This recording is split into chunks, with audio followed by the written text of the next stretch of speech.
Yes, is this visible to you guys? There's just a whiteboard. Are you saying that? Yeah, okay. Okay. And Hamza and Hiba, they are not here. I don't know why. Let me just ask them to join.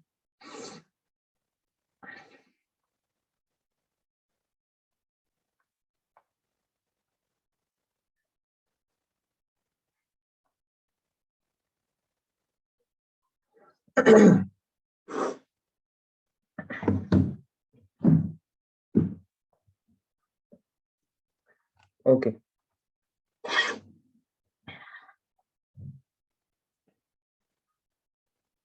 So we discussed some properties. Now let us write some anomalous properties of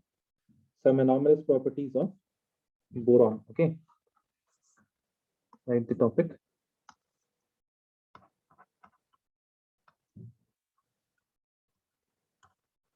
Anomalous properties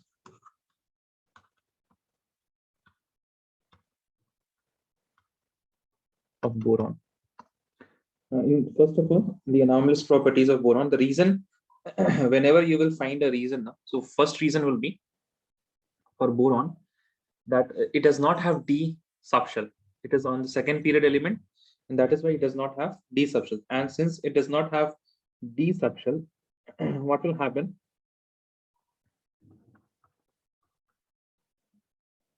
The halides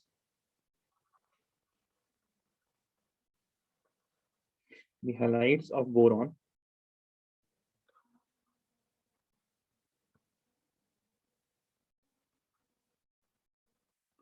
don't hydrolyze in water.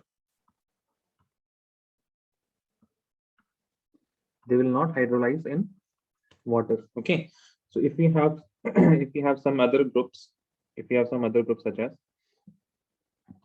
M, and let us say that it is X3. M means anything other than boron in the group 13 elements, anything other than boron. That means aluminium, gallium, indium, thallium, anything.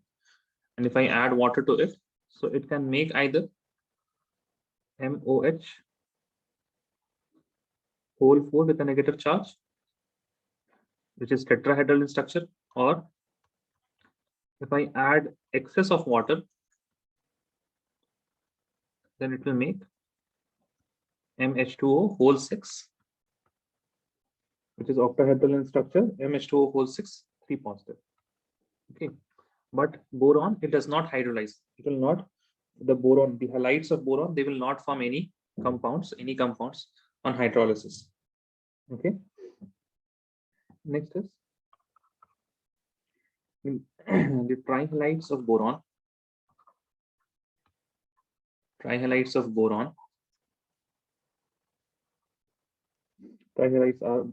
are electron deficient.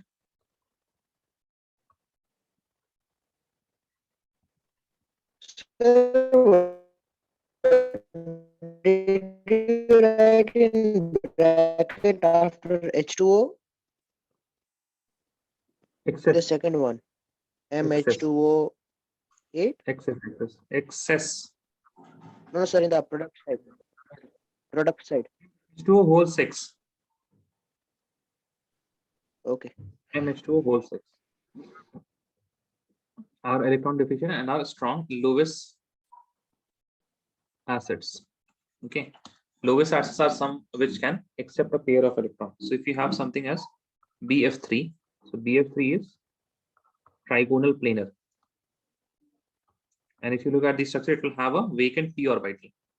And if you react this with a Lewis base which has an electron pair which it can share, an unshared pair of electron, lone pair electron, then this lone pair electron will attack on BF3 like this, and it will form a molecule which looks like BF3, and there will be a bonding coordinate bond from NS3. That means NS3 is giving electrons to boron, and boron is accepting electrons, and hence BF3 it will be a Lewis acid, and this will be a base.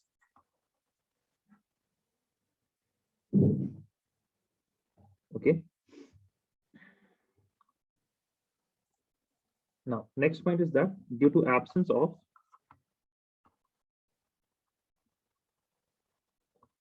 due to absence of d orbitals.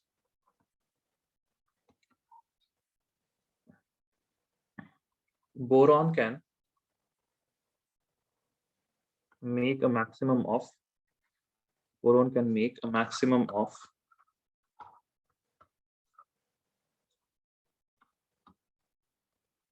4 bonds. That is covalency of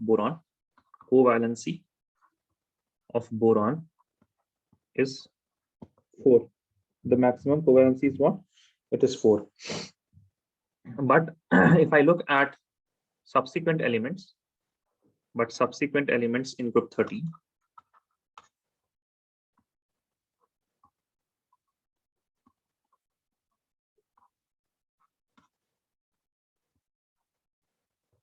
subsequent elements of group 13 can make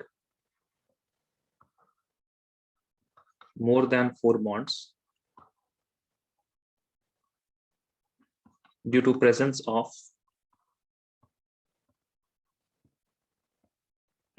vacant d orbital.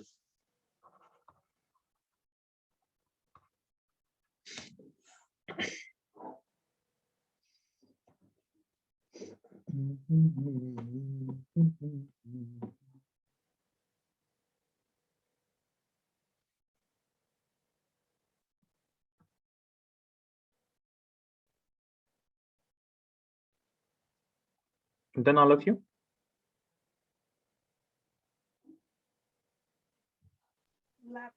Yes, sir.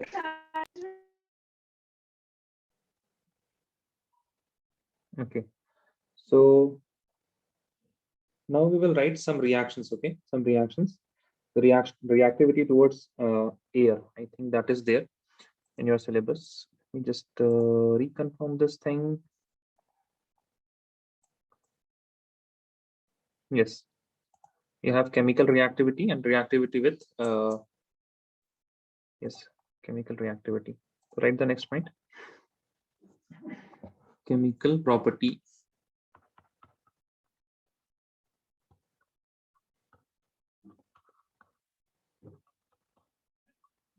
of group 13 elements. Number 1 is reaction with air. Now, in air, we will be mostly looking at oxygen and nitrogen. Okay, air means oxygen and nitrogen. So if you have any element from group 13, it will react with oxygen and it is going to form E2O3 oxides. So if you want to balance this, you will write here how much? You will write here 2, and then how many oxygens? This will be 4, I think. Should write this as 4. This will be 2, and this will, here you can write 3. Okay. And if you have any element with nitrogen, it will react to make En. Okay, to make the molecule En. So see how, first of all, how do we know E2O3? Na? You have to remember that we have a group 13 element, that is E, and then we have oxygen. Okay, and then we have oxygen. The valency of group 13 element is how much? 3. The valency of oxygen is 2. Criss and cross, you will get what? E3O2. I hope you remember this from periodic properties. Yes or no? Yes or no, guys?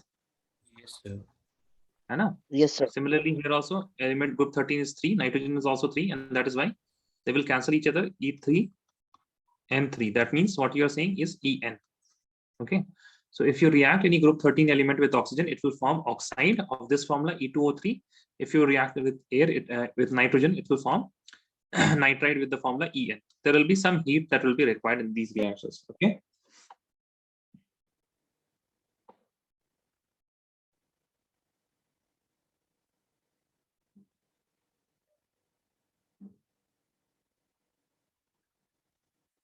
Okay, done.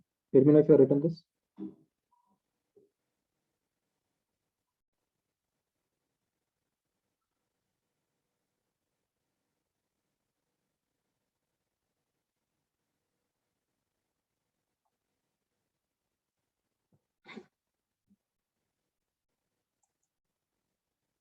Done. Okay.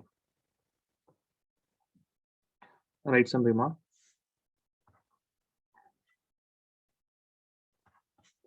In remarks, first of all, you will write boron is unreactive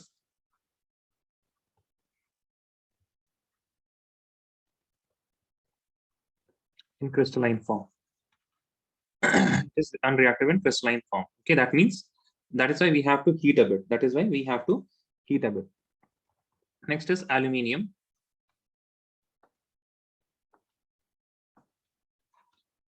Forms a layer of oxide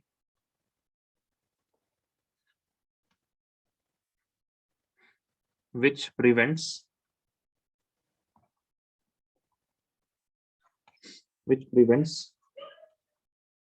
on further oxidation.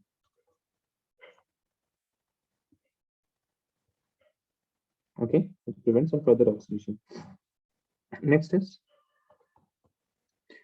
crystalline. So boron has two forms. That's one is crystalline. Similarly, aluminium is also of two forms, crystalline and amorphous. Now, both of these, boron that is amorphous and aluminium amorphous, they are only going to react with air in the presence of heat. Now let us talk about the nature of these oxide, whether it is acidic, amphoteric, or basic. So the boron oxide,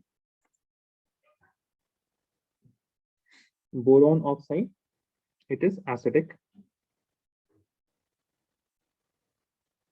And because boron is a non-metal, non-metallic oxides, they are always acidic. But if I talk about aluminium and gallium, these are somewhere around metalloids. And hence, what will happen? Aluminium and gallium oxides are amphoteric.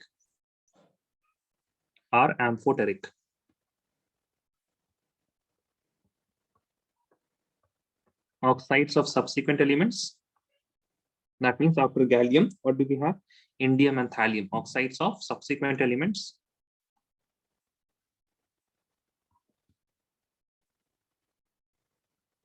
Elements are what? These are basic because those are metals. Metallic oxides are basic.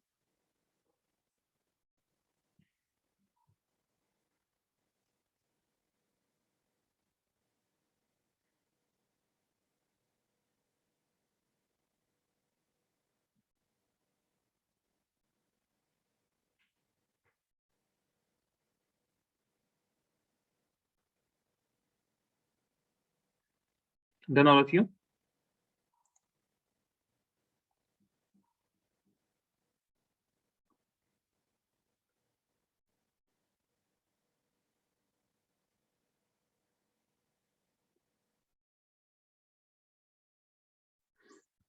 Yes, done. Done, sir. Okay. Right, next. Reactivity towards acids and bases, acids and alkalis. Second is reactivity towards acids and alkalis. Okay, so number 1 point is boron is unreactive. Boron does not react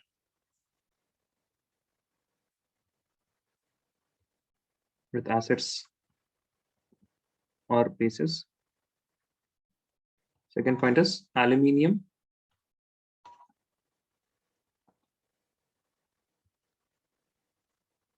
reacts with both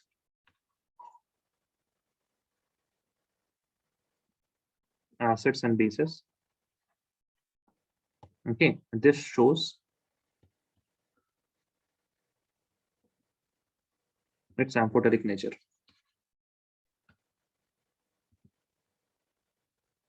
Okay, but the reactions, they have been deleted from your syllabus. Okay, this reactivity towards acid and alkalis, this is not there in your syllabus, but we have just written it. Maybe I don't know whether your teacher is going to make the question paper according to the syllabus or not. Okay, so I'm not writing the reactions. Next is reactivity towards halogens. Reactivity towards halogens. So you can write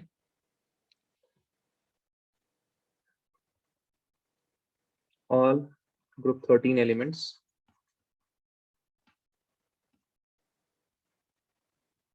react with halogens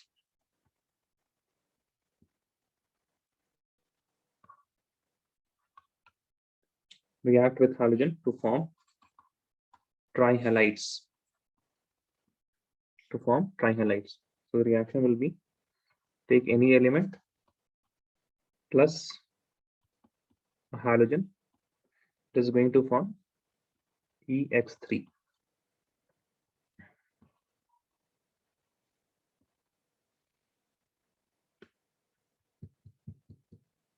What are X-axis? Fluorine, bromine, or iodine?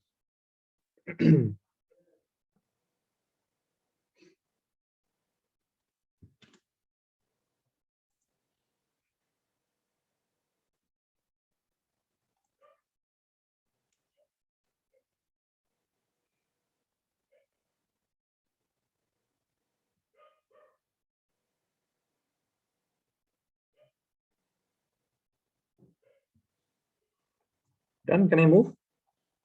Are you guys writing or you are not writing? What was the plan? Writing, I sir. forgot the plan.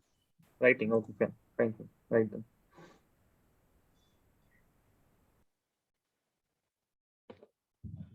So what happens on 15th August and 26th January in your schools? Yes, guys. All I know is holiday. Maybe I'm talking about in offline. When it was offline, what happened? On the public days, there would be some functions like in embassy or something. Okay, in the embassy, not in school. Yeah, from our school, that kids would go from our school to perform. So what any event is happening, that will be happening on the in the embassy only, right? Yes, sir. Okay. And Khalid in Bahrain, No, nothing. nothing happens. Okay, it's a holiday. Oh yeah, only holiday from our school. Yeah. Okay, only holidays. Okay.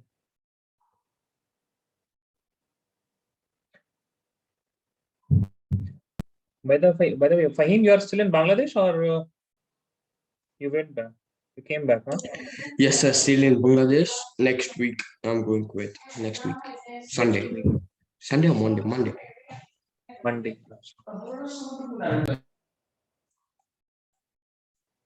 Okay. So this is all about your group 13 elements. Okay, this is all about group 13 elements. Next is our group 14 elements. That is the carbon family. Right next, group 14. That is the carbon family.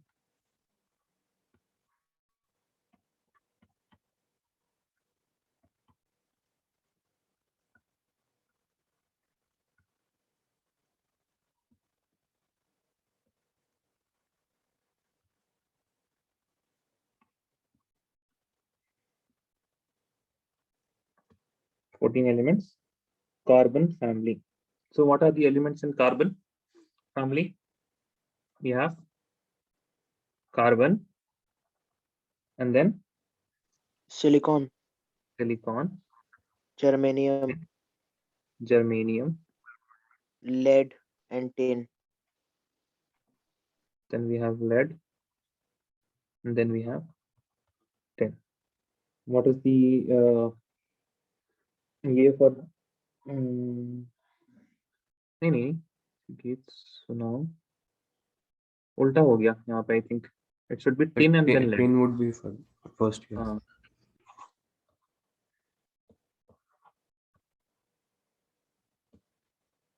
Okay, so this is carbon denoted by C, silicon, Si, germanium, tin is Sn, lead is Pb. Okay. Now again, you will write the atomic number and the electronic configurations. Yes or no? Fine.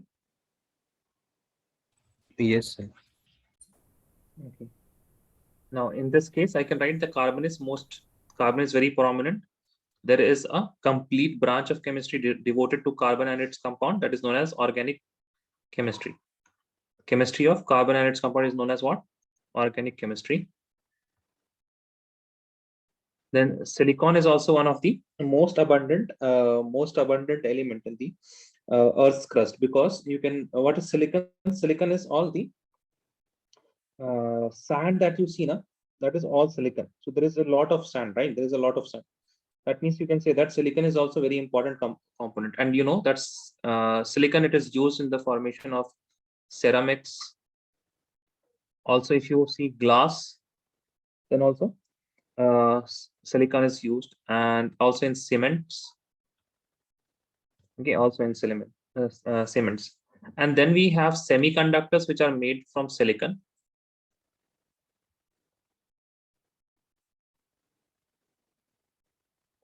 And obviously it is affecting our whole life nowadays, right? And then this due to this silicon only, we have the Silicon Valley where all the innovation happens. That is only named Silicon Valley because the chips, the integrated chips, they are made by silicon. Okay. Now this silicon is also important. The other things, tin and lead, these are metals, right? These are metals. Okay. One more thing about germanium. Germanium is also used for the, initially germanium was used, but when I think it was Intel, no, it was not Intel. I think it was the company before Intel that was making with PC germanium, and box. Intel. What was it, Salman? PC box. That's the best chip. PC box. Okay. Not But exactly sure about the name, but I think so. It was called PC box.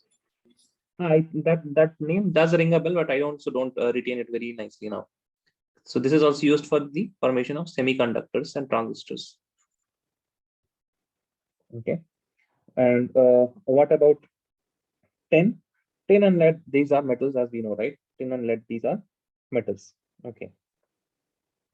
Now we will write about the electronic configuration. The general electronic configuration, right? Electronic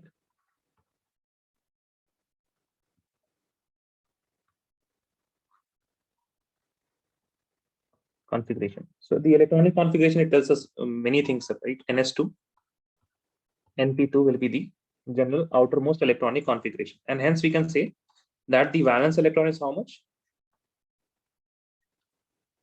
4. And what will be the valency? Valency will also be 4. 4. Yes or no? Valency will also be 4. After electronic configuration, we can talk about the size, right? We can talk about the covalent radius, because all of these are what? They are non-metals. And in non-metals, okay, but not the last ones. The tin and lead, these are not non-metals, these are metals. Still, we'll be talking about the covalent radius. The radius or the size of these elements. Now, what we can see that the size will increase down the group, yes or no? Size will increase down the group. Yes, sir. Yes, no? Size increases.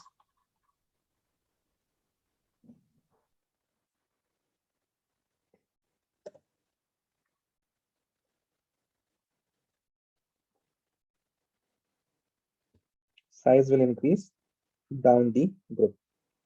Okay. So we can say that carbon, it will be the smallest, followed by silicon, then followed by germanium. Then you will have tin and then lead. Tin, lithium, SN. SN and then PB. Okay. SN and then PB. Now you can write carbon and silicon, they have considerable difference, but after germanium, we don't see much difference. After from silicon to tin, we don't see much difference. Okay, we don't see much difference. The reason you can write that the increase in size is not significant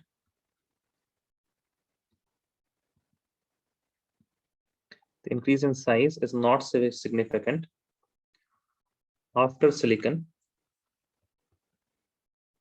due to the poor shielding effect due to poor shielding of D and F subshells due to poor shielding of D and F subshells.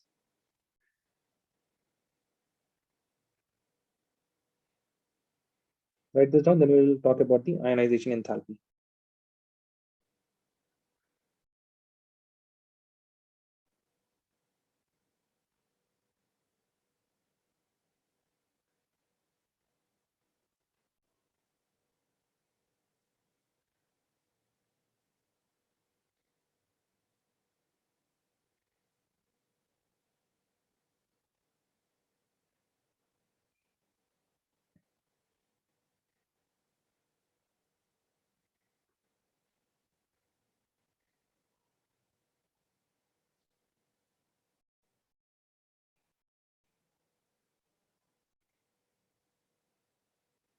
Done all of you? Yes, sir. Done. Right, next ionization enthalpy.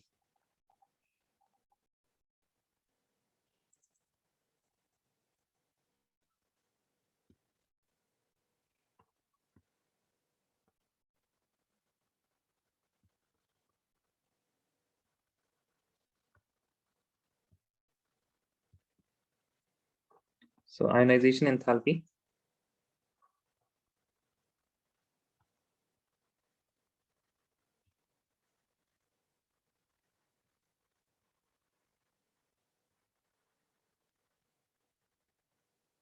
decreases down the group, but there is a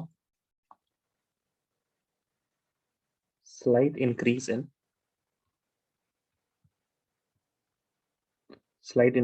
as we move from tin to lead, again due to poor shielding of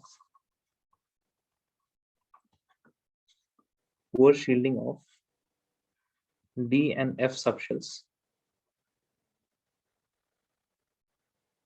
due to poor shielding of D and F subshells. This is PB, okay, not PB. What happened to my eraser? Wait a second. Yeah, SN to PB due to poor shielding of D and F subshells. So if we have D and F subshells in the inner orbitals, what is going to happen? They can't shield the outermost electron most effectively, and hence what we see that the effective nuclear charges increase as we move down the group, and if then there is an increase in effective nuclear charge, but not such there is no such increase in the shielding effect. There is no such increase in the shielding effect. That is why what happens is that we need more energy is required to remove the last electron. So the expected order was that the carbon will be having most, followed by C, Geet. Right, this will be the expected order, but the actual order is carbon, silicon, germanium, then you have lead, and at last you have 10.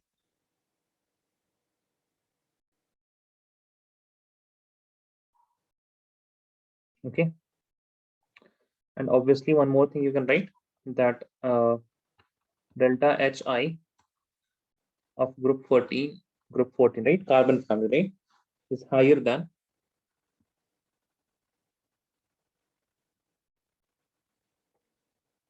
corresponding elements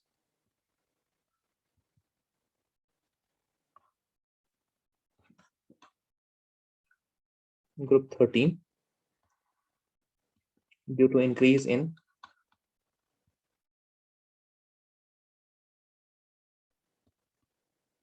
effective nuclear charge.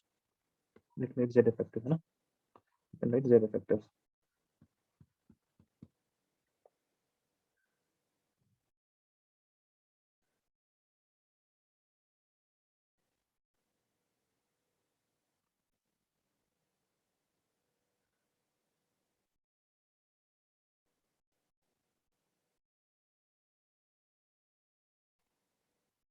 Done, guys? Last line. Okay.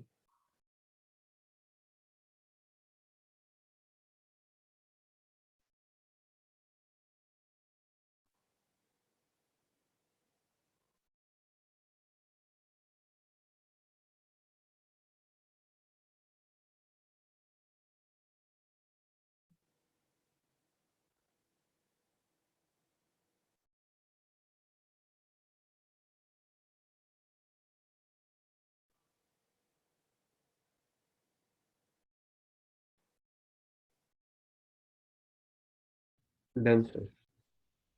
Okay. After ionization enthalpy, right? Electronegativity.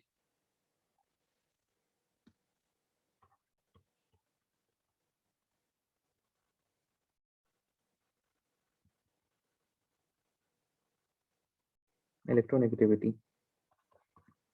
So first thing is that if I compare with the group 13 elements, then these are slightly more electronegative, right? So electronegativity of group 14 greater than the electronegativity of group 13.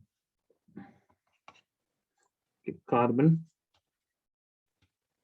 is most electronegative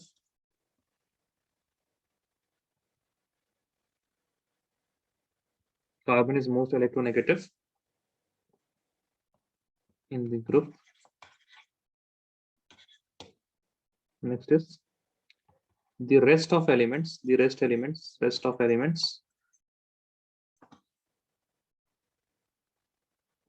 have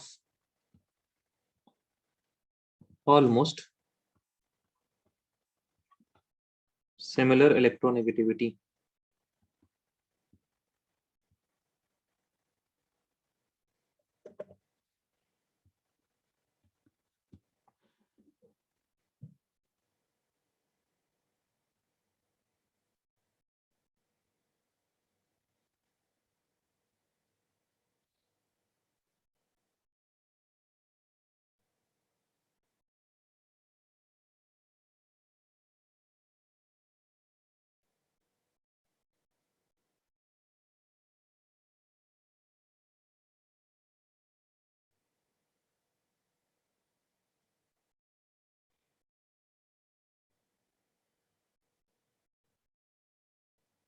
Done, guys? Yes, done.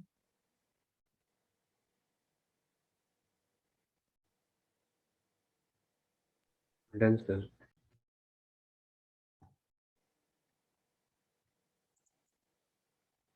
So electronegativity is done. Then we have the physical properties, right? So this will be what? Fifth point.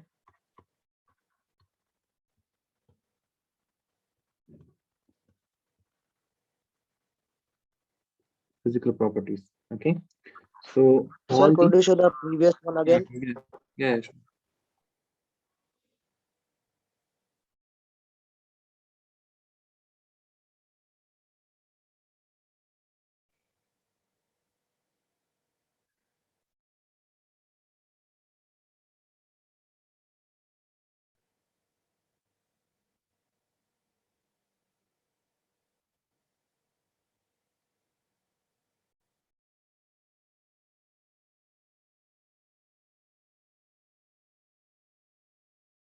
Done, Khalid? Wait, sir, last point. Okay.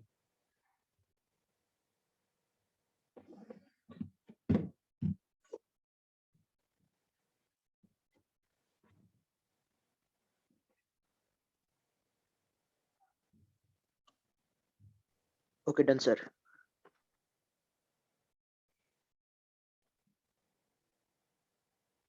So physical properties, right? Physical properties means, first of all of these are what? Solids. All group 14 elements are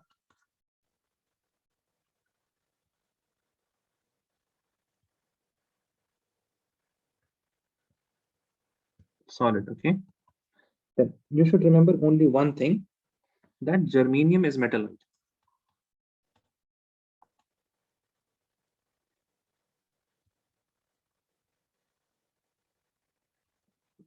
Okay. Okay, what is above germanium? Carbon and silicon. So carbon and silicon will be non-metal. Okay. And what is after germanium? Tell me. What is after germanium? Tin and lead, right? So Sn and Pb are metals. Okay. Sn and Pb, they will be metals.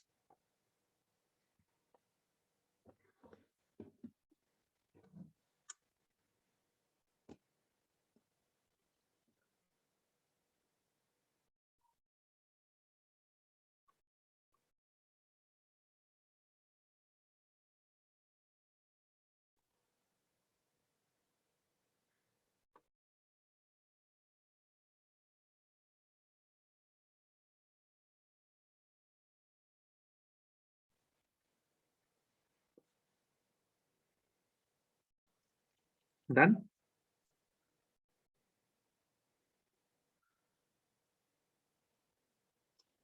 Yes, sir. Done.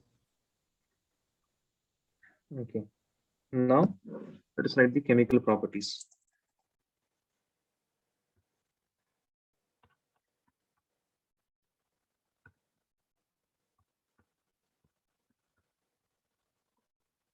Chemical properties, okay? Now in chemical properties, first of all, we'll learn about the oxidation states.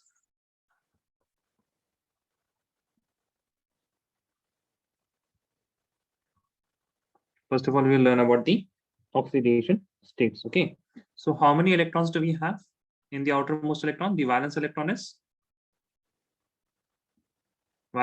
how much? 4, right? Yes or no? Yes, sir. Now this 4, there is ns2 and then we have np2, correct? Those 4 electrons, 2 of them are in the s subshell, 2 of them are in the p subshell. Yes or no, guys? Right? Yes, sir. Okay.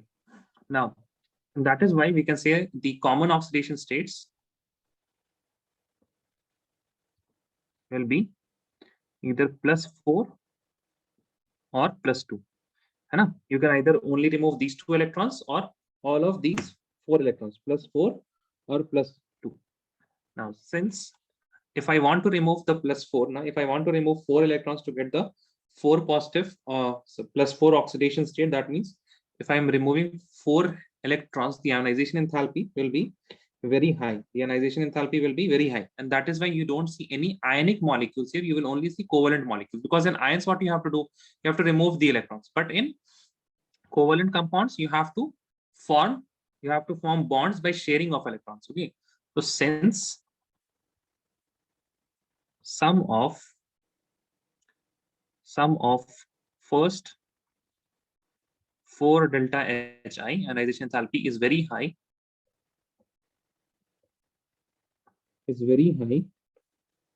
that means what will happen is very high, hence group 14 elements generally form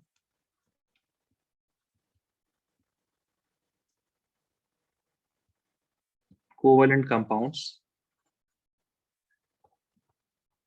They will generally form covalent compounds in +4 oxidation state, in +4 oxidation states. Okay. Now, as you know, if we have to remove 2 electrons, it will be easy, right? 2 electrons is easy, and it will be more easy if I will remove 2 electrons from the heavier metals, right?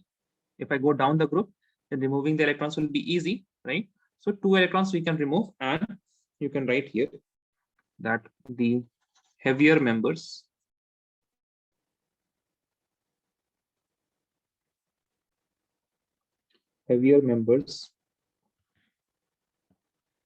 have tendency to form, tendency to exhibit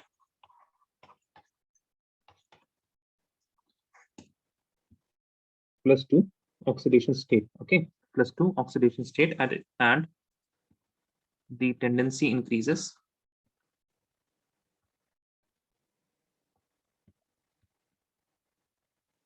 down the group. Tendency increases down the group. Why is this happening? This is due to inert pair effect. I'll write this down. Let me know if you're done.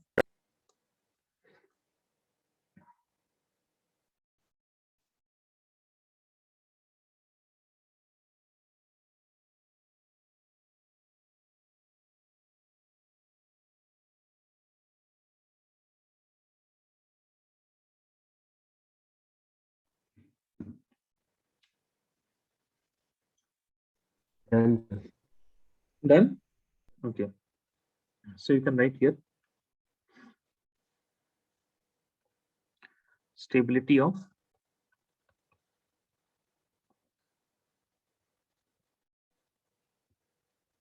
+4 oxidation state, right? Stability of +4 oxidation state, it will be is +4 decreases down the group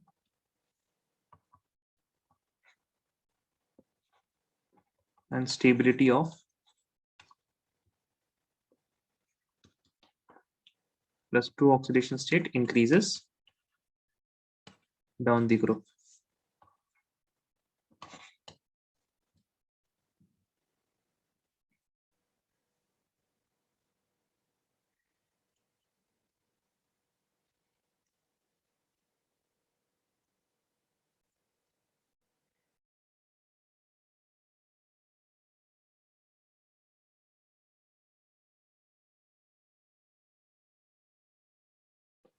Done?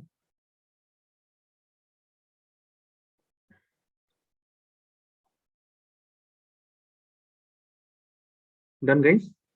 Yes, sir. Done. Okay. So now this is important. We know that if I am going down the group, then what is happening? The stability of +2 is increasing. And if I am going upwards, what is happening? Stability of +4 is increasing. Okay, that means if I see lead, it is the stable state would be what? +2. But it can also exist and +4. Yes or no? It can exist in +4, but +2 will be more stable. That means if I have Pb +4, it has a tendency to convert itself to Pb +2. It has a tendency to convert itself to Pb +2. So what it is happening? Why? What is happening in this case? Tell me.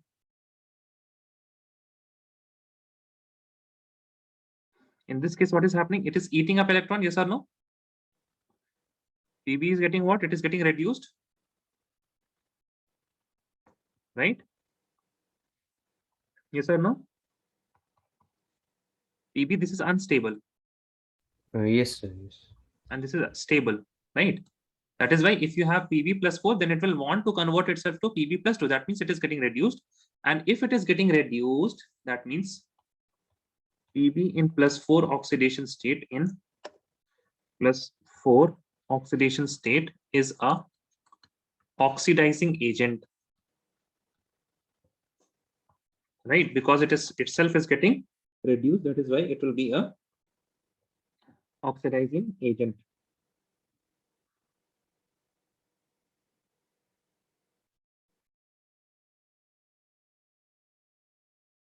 Okay, but the element above it, that is Sn, right? Sn is what? 10 in +2 oxidation state is a reducing agent, because it has a tendency to form +4 oxidation state, is a reducing agent. Write this down, then we will look at the reactivity. One more thing. नहीं वो carbon के anomalous properties में करवा देंगे. Okay, then we will write reactivity of oxygen. After reactivity of oxygen, we will see reactivity towards water.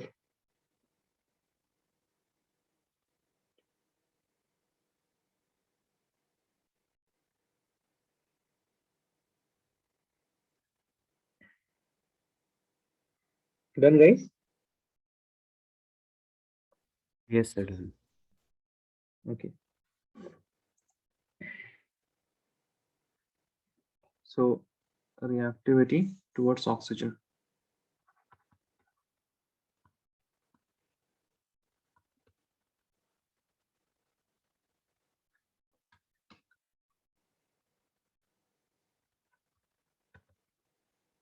So you must know that we can have two types of oxides, right?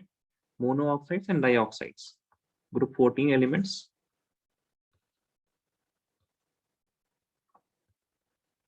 form.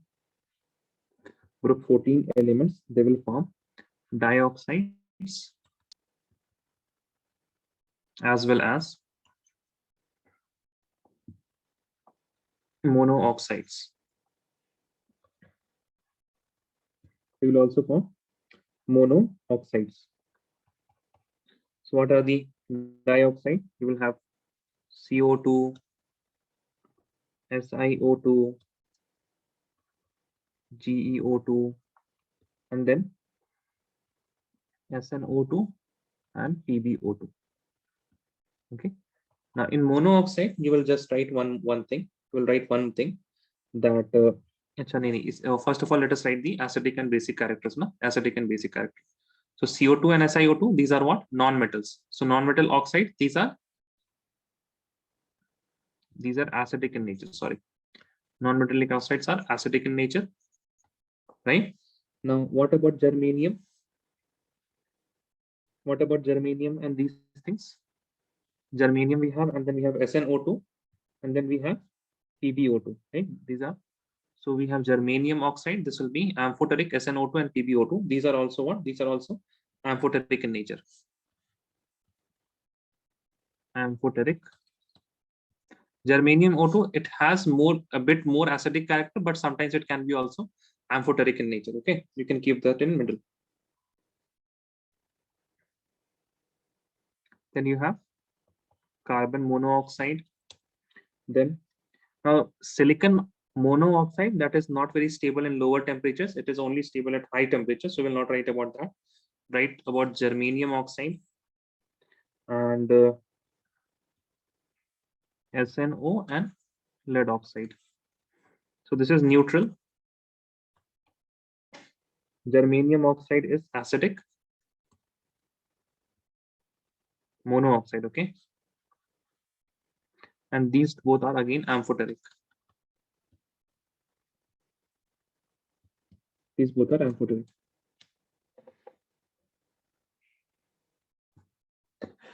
Okay, so write this down. Let me know if you're done.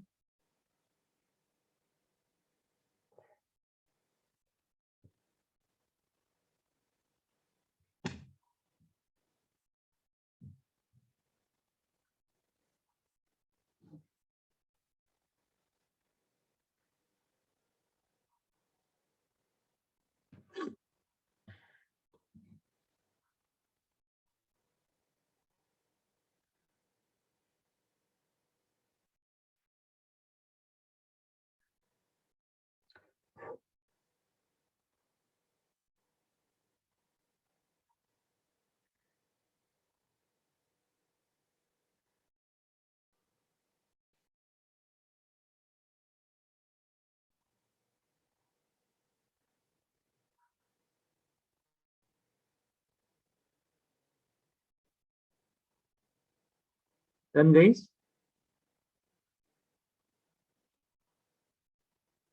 Done, sir. Okay. So most probably we will complete this chapter on Thursday, and then on that class also, I will take some questions from